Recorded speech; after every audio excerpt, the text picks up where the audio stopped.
It's time for Lefties Losing It. Let's start the week with the ever-reliable Stephen Colbert, a man who was once funny, perhaps decades ago, but has been reduced to a miserable, moaning activist incapable of wit.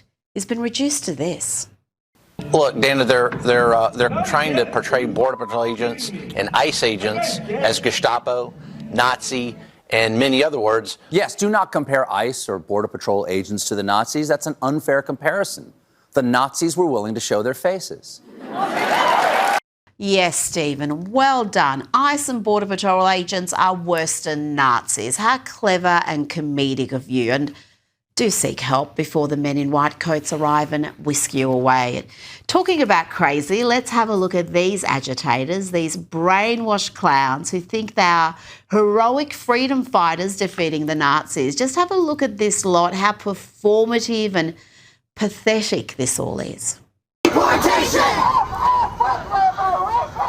Up with liberation! Down with deportation!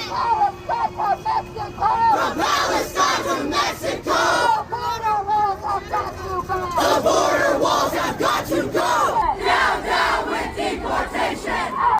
You know, media commentator Megan Murphy nailed it when she said, these people are 100% thick, they're in a movie. But they're just privileged little nerds who have zero relationship with working class or poor people and have no idea how the real world works. Here.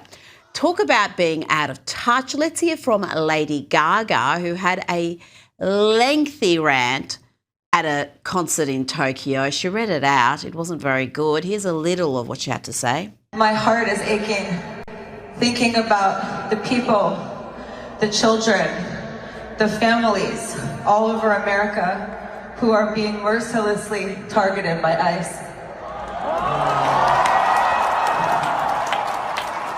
I'm thinking about all of their pain and how their lives are being destroyed right in front of us. I'm also thinking about Minnesota and everyone back at home who is living in so much fear and searching for answers on what we all should do. Just so divorced from reality. And did you notice the lack of cheers and applause? The Japanese have no time for your empty, vacuous and self-indulgent virtue signalling, Lady Gaga. It blows my mind that she would deliver that idiotic rant in Japan, a country that has zero tolerance for illegal immigration, a country with some of the strictest migration laws anywhere in the world. Now, when the celebs are not cheering on lawless, violent agitators in Minneapolis, they are cheering for sacked CNN hack Don Lemon, who was arrested for storming a church during Sunday service. That gets you standing ovation in Hollywood. Don Lemon.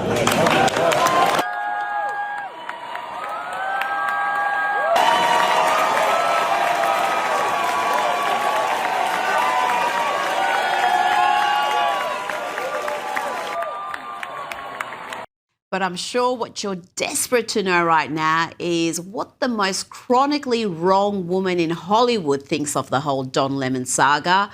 A woman who is proof that wisdom does not come with age. Take it away, Hanoi Jane. Don Lemon is a professional journalist. He and his producer were doing their job. Nothing more, nothing less. And he's been arrested. And they'll make up all kinds of defamatory things to say about him. That's what they're doing. This is how autocrats act. We can't fall for it. We have to speak up.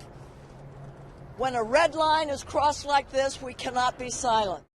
Let's bring in Newsweek's senior editor-at-large and Article 3 Project Senior Counsel, Josh Hammer. Josh, Jane Fonda says this is authoritarian and a breach of the First Amendment. So I know Don Lemon. My husband created CNN, and I will fight for their right to speak, which is guaranteed in our Constitution. They arrested the wrong Don. Josh, what's your response to those pearls of wisdom from Jane Fonda?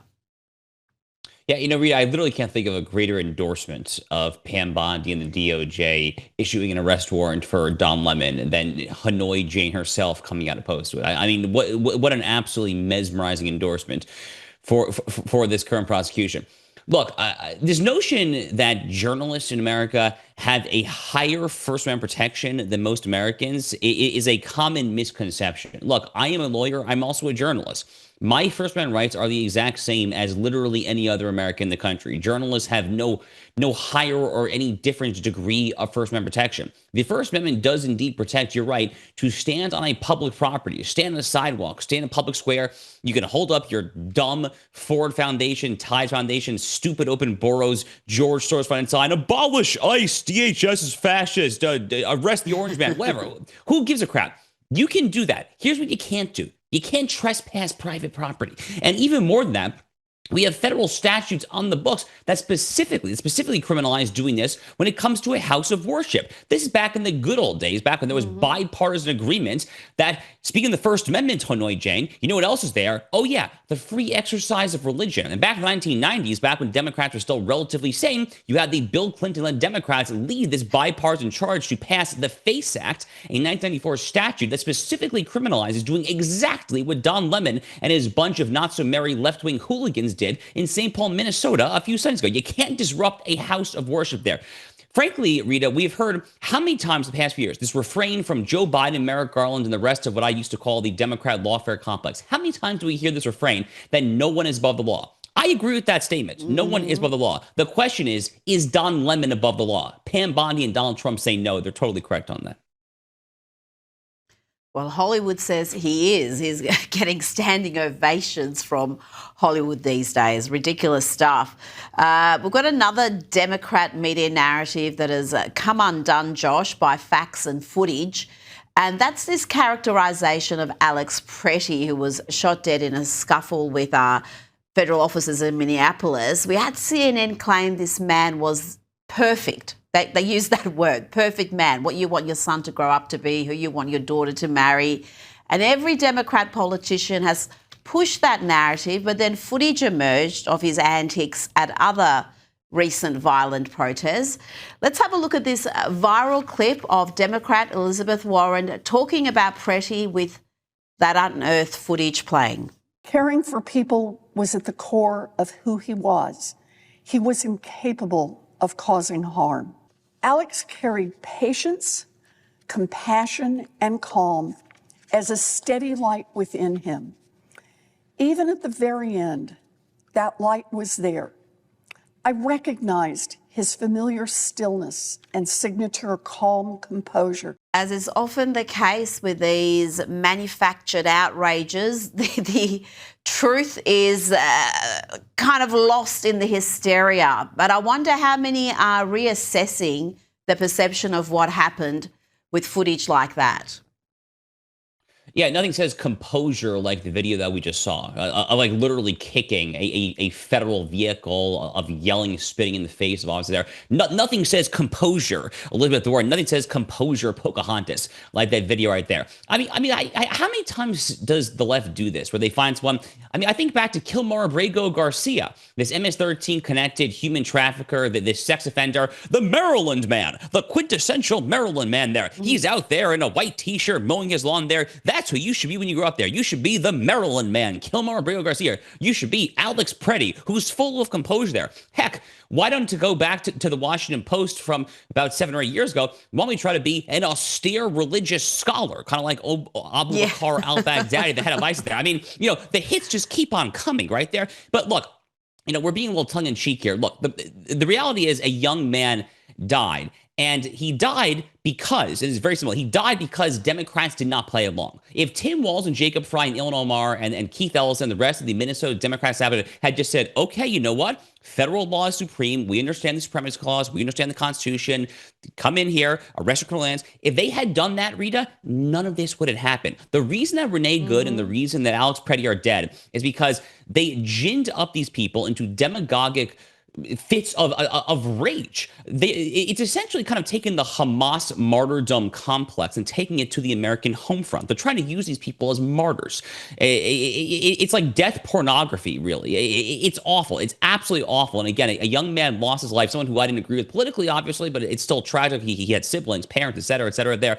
And ultimately, really, the blood really, in this case, is on the hands, I think, of Tim Walz, Keith Ellison, and these demagogues who riled up people like Alex Preddy. And it's funny that this is happening in Minneapolis when ICE is operating throughout the country, and they are deporting a lot more people from places like Texas than Minnesota. And we're not seeing those issues there because law enforcement is cooperating instead of obstructing. And of course, Minneapolis and Minnesota, the entire state of Minnesota has been caught up in an unprecedented fraud scandal. And we're not talking about that anymore, are we, Josh? The focus is entirely on ICE and these protests. Now, we've seen more healthcare professionals fired for posting unhinged rants online, threatening to harm political opponents. Most people would call that domestic terrorism. Among the latest to be sacked is Melinda Cook, a nurse anaesthetist from Virginia, who was fired because she posted videos of herself encouraging medical professionals to drug ICE agents with paralytic meds. And she also advised non-medical staff to do their bit to deliberately injure ICE agents. Get on Tinder, get on Hinge, find these guys. They're around. They're an ICE agent, bring some X-Lax and put it in their drinks. Get them sick. Get them sick, Josh. That's what she said. There appears to be a disproportionate number of sick, dangerously ideological people in the medical profession. And that's scary. These videos of nurses or others in the medical profession posting just really ugly, threatening stuff online are becoming all too common. Yeah, someone apparently didn't read about the Hippocratic Oath when she went to nursing school, I suppose, right? I mean, the first rule, of course, medicine is famously to do no harm.